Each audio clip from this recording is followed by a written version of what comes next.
Hello, welcome.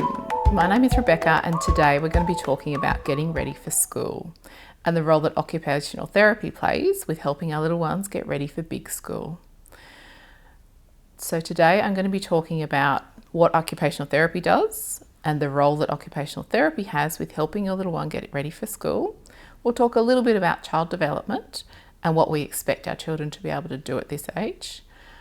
Then go into a little bit more depth around school readiness and the kinds of skills that children need, and finish up with some resources for you that might be helpful when transitioning your little one to school. So it's probably helpful for you to know what an occupational therapist does and our role in helping children get ready for school. So as an occupational therapist, it's our role to help children learn what they need to get ready to go to big school. And when we think about occupation, we're talking about all the different roles that people need to do in their life. So that includes what we call self-care occupations, being able to take ourselves off to the toilet, manage our clothing, buttons, zips, pants, tops, being able to know when we need to go to the toilet, as well as doing things like getting dressed in the mornings, and productivity, what we call productivity occupations. So that things like for us as adults going to work, and for children it's being able to go to daycare or to preschool and then on to school. So what we also think about in terms of productivity for children is what's one of the main things that children do as a child, and that's to be able to play. And it's through play that they learn lots of the skills that they need to be able to learn and develop, which then helps them move on to school.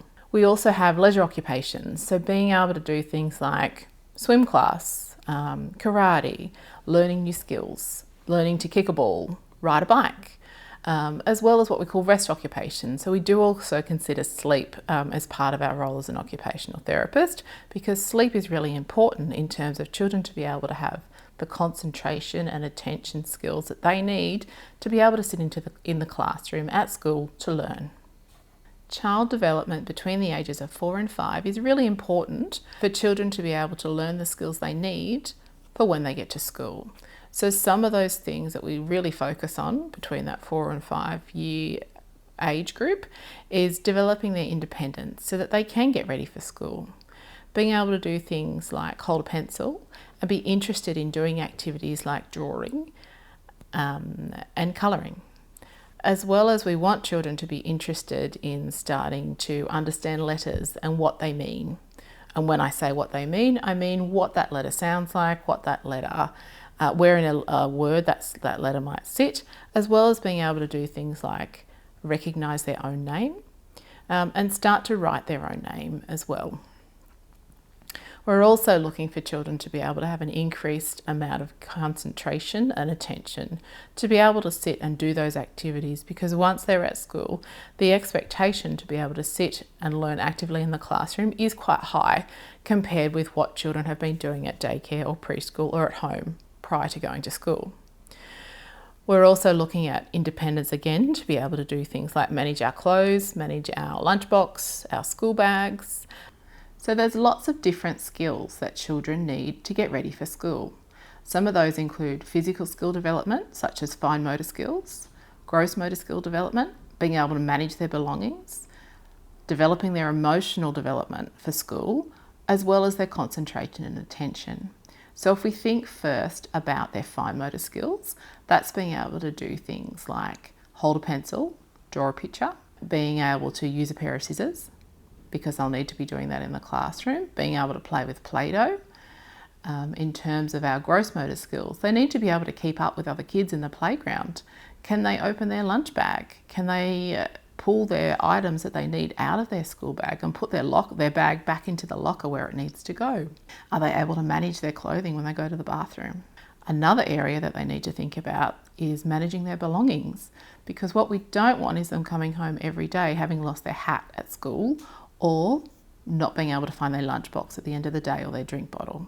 So being able to manage their belongings, know where to put them, and being able to put them back in by themselves, because unfortunately for the teacher who's got lots of kids to manage in the classroom, they can't always help each child individually to do that each day.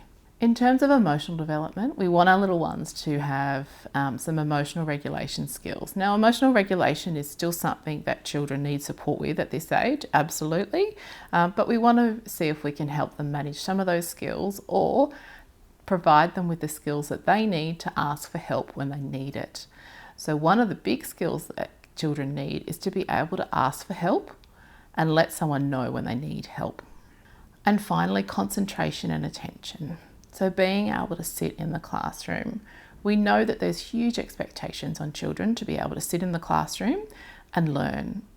The amount of time that they need to sit at their desk is a lot more than what they have been doing at preschool or kindy. And so we need to make sure that they can concentrate in the classroom for the time that they need to do their learning. Okay, so now we're going to talk about some of those really specific skills that are helpful for when your little one is getting ready for big school. So talking about going to school is really important, and when you can, going past school as many times as you can, walking past just to get them familiar with the environment. And doing that at quieter times and starting to do it when it's a little bit more busier. If your little person is a little bit quieter and isn't great with lots of different noise around, it's great to take them past school at times when it's a little bit busier, so pre and post school drop-offs, so that they can see that it is a little bit noisier in that environment. And that's okay, because we do know that we need to be able to manage that. Making sure that you're attending school orientation days, as many of those as you can for your little one, just to get them familiar with that environment and letting them know that everyone else is new as well.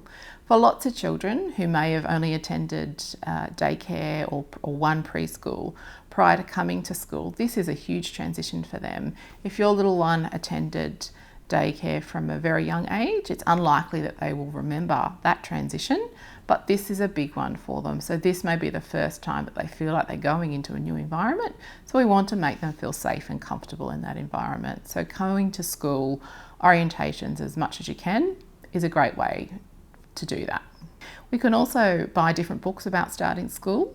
There's plenty of books out there that talk about the different things that happen when we start school and the things that we might enjoy about school as well. Practicing with our lunch bag is also a great thing to do at home, and having picnics is a great way to do that. So having a picnic with your child either at home or at the park, and having their cooler bag with their lunchbox inside and making sure that they can unzip both of those and get their lunch out. And I think the other thing to consider within that is what you're putting in their lunchbox. So if your child is someone who has been at daycare a lot and is used to having a hot lunch, are they going to be okay if on really rushed mornings at your house you need to pack a sandwich? Are they going to be okay with having a sandwich for lunch? And if not, what other kind of workarounds have you got in place for those super busy mornings when everything goes a little bit pear-shaped? And also consider what you're putting in your lunch boxes. So for some kids who want to go and run around and play with their friends, if they're a slow eater, we want to get as much bang for their buck in terms of what they're eating to give them the concentration and energy that they need throughout their day. So think about, is there a way to get a little bit of protein in there? Do they like tuna? Can you give them a tuna sandwich, for example, or a banana or something that's going to be high energy for them without too much sugar, for example, just because that might impact their concentration and attention during the day as well. Try, if you can, buying your school shoes early. Here in New South Wales, it gets quite hot at the very start of school, so we don't want to cause blisters before we start or on our first day of school. That wouldn't feel very nice. So let's think about, if you can, buying your school shoes early and wearing them in. Yes, there might be a tiny bit scuff before they start, but that's okay, as long as they're comfortable with them and they're not getting sore feet on those first few days. You can do the same with their school uniform. Try and buy it early if you can, so that they can practice putting it on and taking it off and feel comfortable in it again as well. It doesn't matter if they're wearing their school uniform around home or down to the park for a day. No one's really going to care too much about that. And also practicing taking their school uniform on and off, or managing it for going to the bathroom, is really important as well. So while transitioning to school is a big step for our little ones, it's also a big step for mum and dads as well. And there's lots of things to think about in terms of how you're feeling about the situation and what your days are going to look like as well, and your days for your little ones. So think about what your mornings will look like. Does your child need to walk to school? Who will they walk with? Do they need to catch a bus, or do they have a little drive or a long drive to school? Is there anything else that they need to do in the mornings before they go to school, or that you need to do? In terms of the afternoons, think about, is your child going to finish at the time that school finishes, or do they need to go to a post-care option? In which case, how are they going to get there? Is there a after-school care on site for your child, or do they need to get to that site, and how will that happen?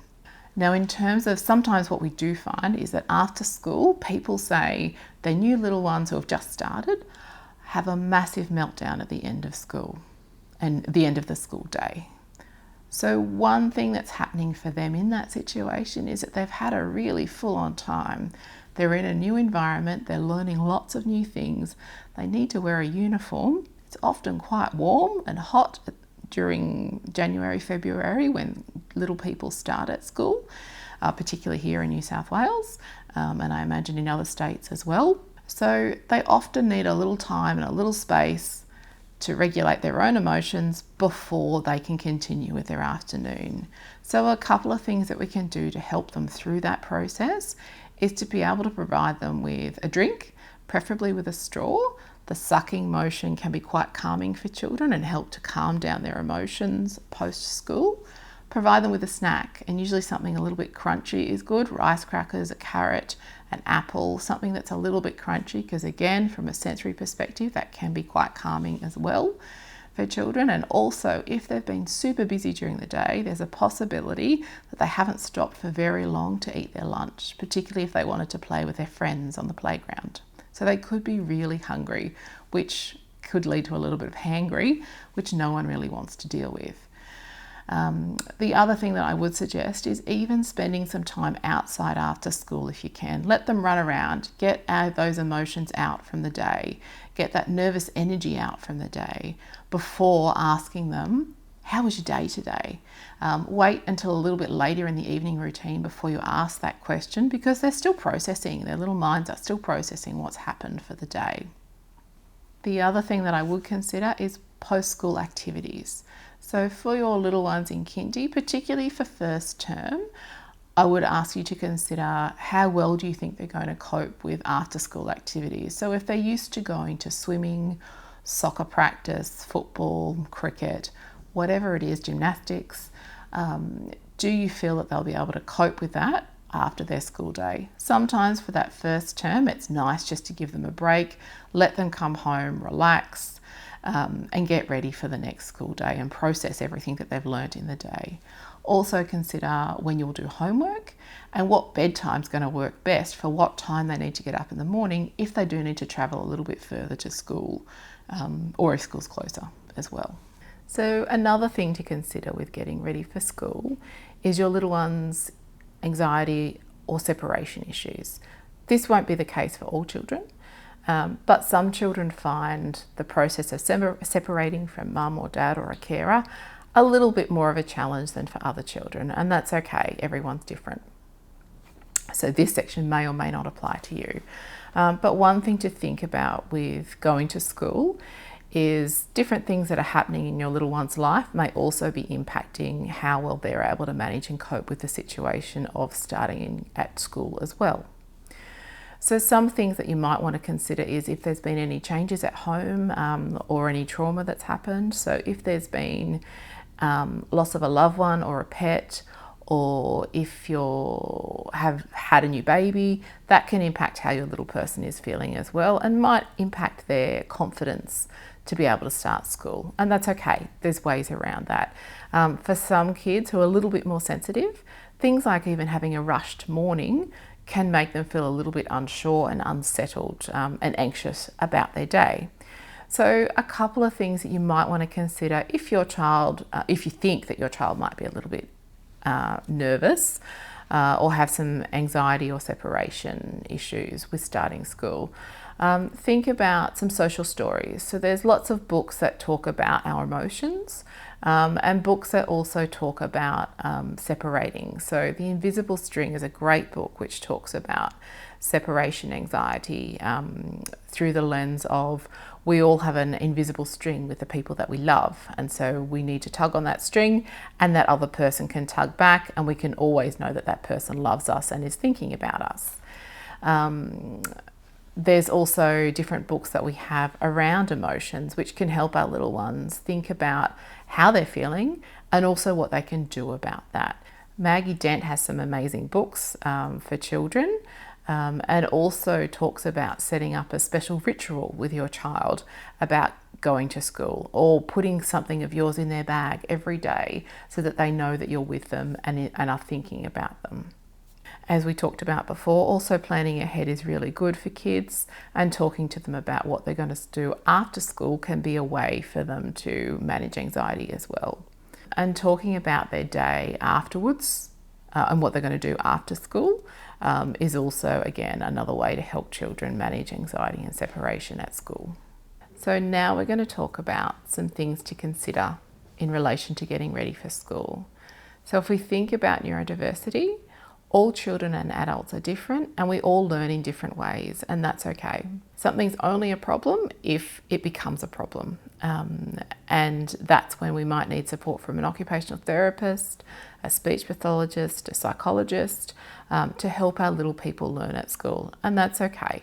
And it's okay for children to have different sensory preferences and like different things and like the touch of different things and not others as well. It just needs to be taken into consideration in the classroom as well and at school. And if it's causing some major issues for a child, for example, they're not able to concentrate and listen because there's too much noise, then that's when we might involve an occupational therapist or speech pathologist, psychologist to help them in that situation. And some children need a lot more movement in their day than others. So it might be that you need to take your little one for a quick run in the backyard or the playground before they go into school so that they can sit and manage sitting for a longer period of time because they've had some outdoor time already. So at home, one thing to also consider is your iPad and screen time for your kids. There's no right or wrong here. Guidelines generally state between the ages of 2 and 5, there should be between no more than 1 to 2 hours per day. But we do know that if kids are spending more time on iPads and screens, it can impact their concentration and attention for doing desktop work, as well as impacting their eye health and their ability to develop their hand function as well. So trying to have the option of having some fine motor activities and desktop activities at home is a great option as well.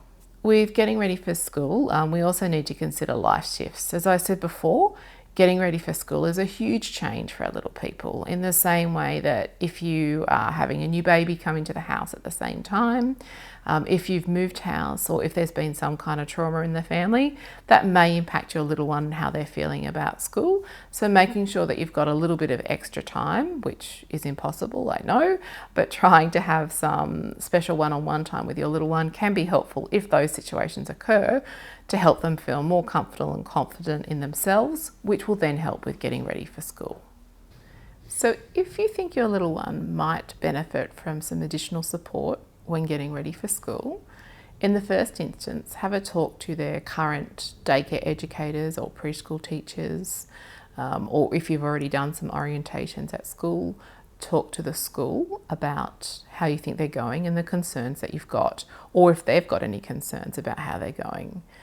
Then, depending on the answers to those questions and discussions, you might want to consider a follow-up with your GP. You don't need a referral for an occupational therapist or a speech pathologist or a psychologist. However, if you talk to your GP in the first instance, depending on where you live, there may be the benefit of having a Medicare plan which can help with rebates for services as well. So once you've done that, or even before you do that, you can actually contact some therapists and join the wait lists. Unfortunately, wait list times too tend to be longer, so if you can join those as early as possible, that will be in your favour. You can also contact within New South Wales the Early Childhood Intervention Coordinator Services, which work alongside the NDIS or with the NDIS, which may be able to support you with some funding as well, because therapy services can be expensive. So it's just something to consider. You don't need to do that, but if there's the option of funding, then it might be something you want to look at as well. If you'd like to have a further conversation about how your little one's going with getting ready for school and you feel like they needed some extra support, please feel free to contact me through the website. Thank you very much.